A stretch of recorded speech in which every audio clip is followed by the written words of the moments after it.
বাবু তুমি কই আসছো ঘুরতে? বাবু তুমি কই আসছো একবার বলে দাও সবাইকে। বাবু এই যে দেখ না, ওই টাকা কোথায় আসো ঘুরতে? কোথায়? মানে দূরে। তুমি কি করতেছো? তুমি কি করতেছো? ওটা নোংরা জিনিস, ফেলে দাও।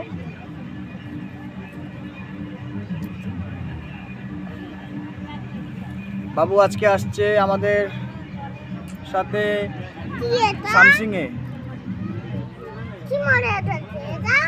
কি মরে আছে? কই কি মরে আছে? কিছু নাই, কিছু নাই। একটু জায়গাটা দেখায়, খুব সুন্দর জায়গা।